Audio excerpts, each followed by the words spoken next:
শিক্ষার্থী বন্ধুরা, ম্যাথ টিউটোরিয়ালের পক্ষ থেকে স্বাগত। আজকে আমরা নতুন একটি অনুশীলনীর সাথে পরিচিত হব। অনুশীলনী 4 আমাদেরকে গাণিতিক বাক্য এবং খোলা বাক্যের কিছু অঙ্ক করতে দেবে। তো বন্ধুরা, গাণিতিক বাক্য ও খোলা বাক্য কী তা আগে আমাদের জানতে হবে। গাণিতিক বাক্য হলো সেই বাক্য যার মাধ্যমে আমরা সত্য মিথ্যা নির্ণয় করতে পারি। অর্থাৎ একটি অঙ্কের থেকে আমরা কি করব, সত্য না মিথ্যা তা নির্ণয় করা যায়।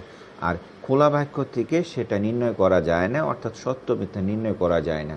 চলো দেখি আমরা 1 নম্বর অঙ্কে কি বলছে। 1 নম্বর অঙ্কের 1 বলছে যে 9কে যদি 7 দ্বারা গুণ করলে কত হয়। 9কে কী করলাম, 7 দিয়ে গুণ করলাম, কত হলো? ওনারা বলছে 80 হয়। এটা 80 হয়, এটা কিন্তু ঠিক না। 9কে যদি আমরা কি করি, 7 দিয়ে গুণ দিই, তাহলে কত হয়? 63 হয়। এটা একটা গাণিতিক বাক্য, আমরা নির্ণয় করতে পারছি, কিন্তু এটা ভুল। ঠিক আছে বন্ধুরা, এটা এভাবে আমরা লিখতে পারি, এটা ভুল। পরের অঙ্কটা কি বলছে দেখো।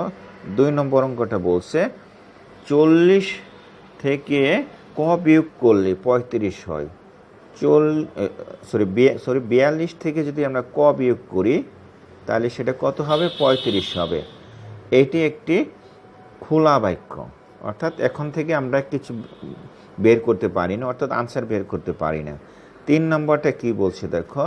3 নম্বরটা বলছে 120 থেকে 20কে যদি আমরা কি করি, 40 দিয়ে ভাগ দিই, তাহলে উত্তর 3 হয়, অর্থাৎ ভাগফল 3 হয়, সেটাই বলছে।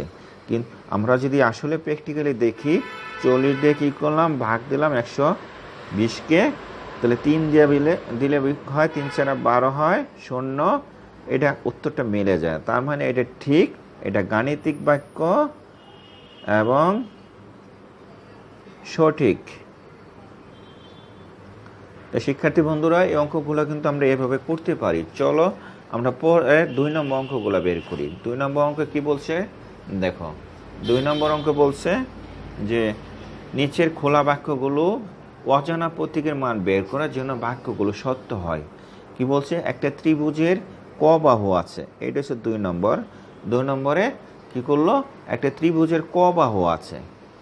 একটা ত্রিভুজের আমরা কি করব, ক বাহু বের করব। একটা ত্রিভুজ যদি এটা আঁকি, তাহলে দেখো এই ত্রিভুজে কতটা বাহু আছে? 3টা বাহু আছে। প্রতিটা বাহু কিন্তু সমান, প্রতিটা বাহু সমান, ক বাহু আছে।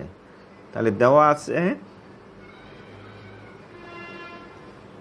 আছে কি লিখবো, ত্রিভুজের ক বাহু। তাহলে আমাদের এখানে ত্রিভুজের কয়টা বাহু আছে? 1টা বাহু আছে, 2টা বাহু আছে, 3টা বাহু আছে। তার মানে কর মান এখানে কত আমরা লিখব। সুতরাং কর মান, ক এর মান মানে বাহুর মান কয়টা? কর মান হলো 3টা, অর্থাৎ 3টা বাহু আছে, তাই আমরা 3টা মান লিখব। তো শিক্ষার্থী বন্ধুরা, এই অঙ্কগুলো আমরা এভাবে করতে পারি। আমার চ্যানেলে আমি প্রতিটা অঙ্ক আমি করে দেখিয়ে দিয়েছি।